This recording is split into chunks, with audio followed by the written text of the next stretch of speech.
motivation. Motivation is not about the desires, right? I mean, not only the ambitions, it's about changing the behavior. Well, if the people were sitting on that on the ground, they're not dancing, but only appreciating their dance, right?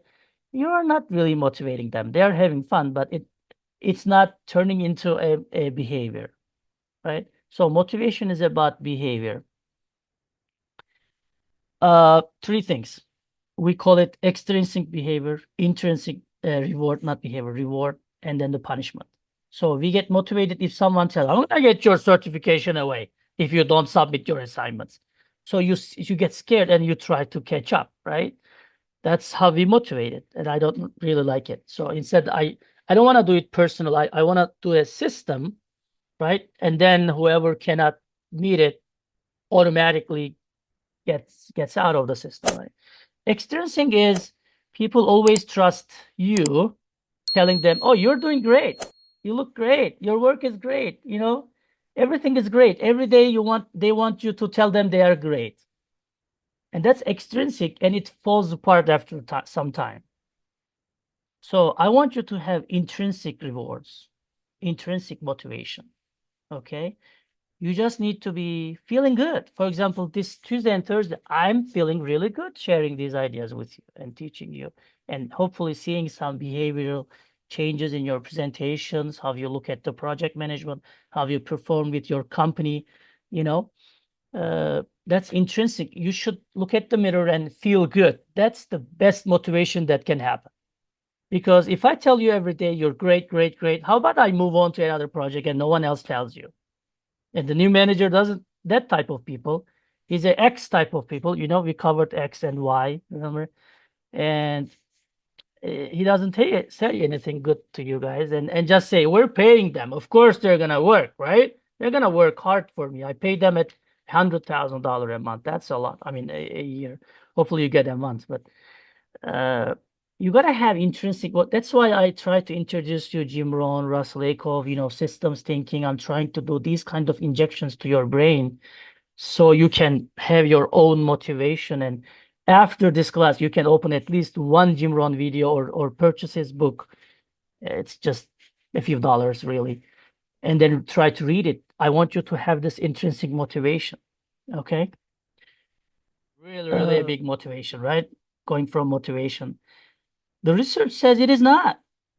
Let's say you're getting 80,000 this today, right? And I increase your salary tomorrow to 85,000. It motivates us, right? Yay, I got 5,000 more. I can buy some more ice cream for my children, right? That's great. How long does it take? A month? 2 months? 6 months? Research says after a few months, I would like to have 90. I would like to have 95. See what I mean? It doesn't really motivate me about my quality or what I produce, the salary, because salary is one of the hygiene factors, what we call. So there's two things in the motivation. There's motivators and hygiene factors. Hygiene factors, for example, if I have a better desk in my office at ASU, let's say I got a really fancy one, which I don't. I love my desk. It's a good one. Uh, but it's not the latest, greatest one, right? So let's say you change it for me.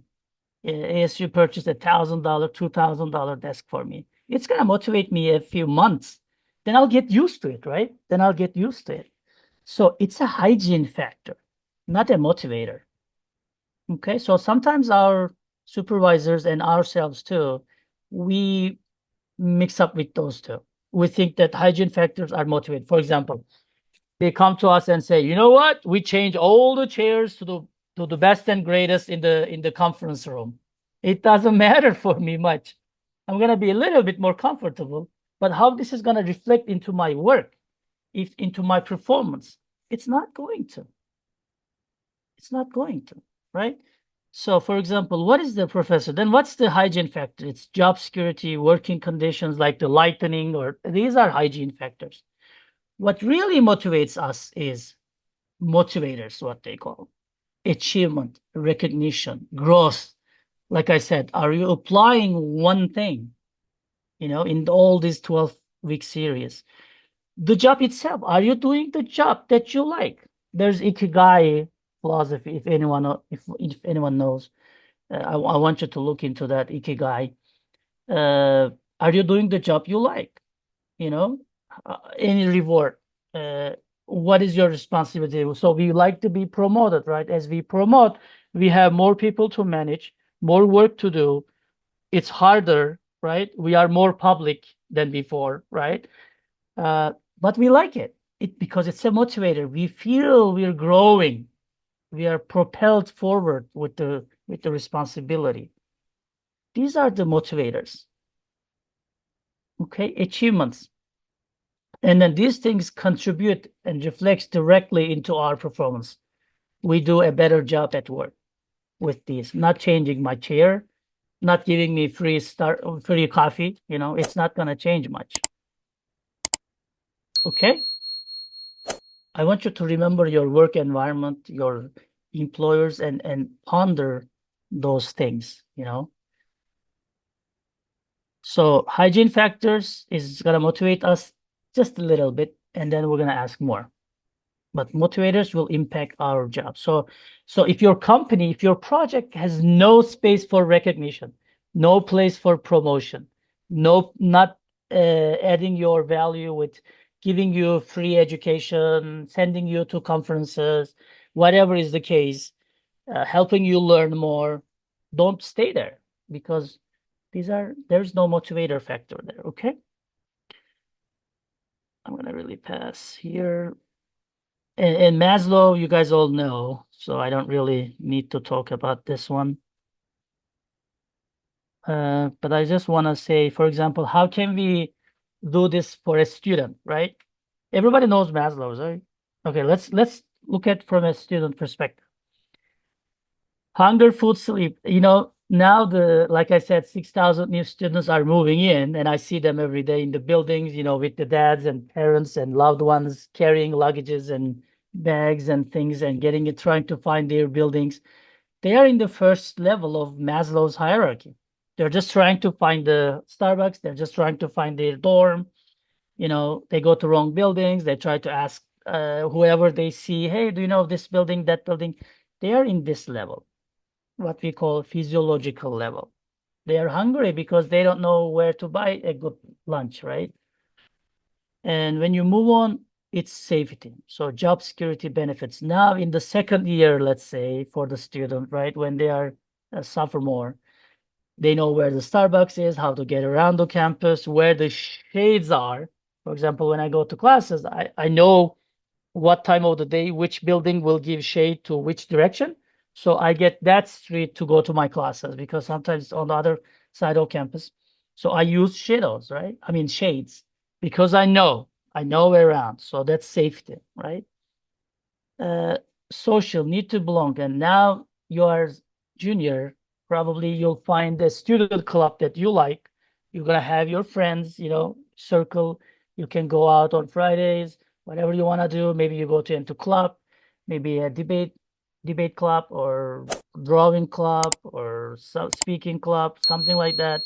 You have more social life, right? So you're kind of coming from where the Starbucks is, all the way to, ASU has more than 70 clubs. We have around 100 student clubs. And which one is good for me? How can I perform there, right? That's kind of, you become a social people, and you don't really think about the Starbucks now. You just take it if you love coffee. Okay. Self-esteem. Now, when you do this, you are senior, junior, and of course, this is for undergrad, right? Now, you want to feel respected. When you do a presentation in class, they will say, "Oh, he did really good." That's what we expect from him. When there's a team formation, everybody will try to be in your team because you are a great communicator. People know that you're gonna do your line share on time. You're gonna create great presentations. You are good at communicating your professors. So that's one more level in Maslow's hierarchy, right?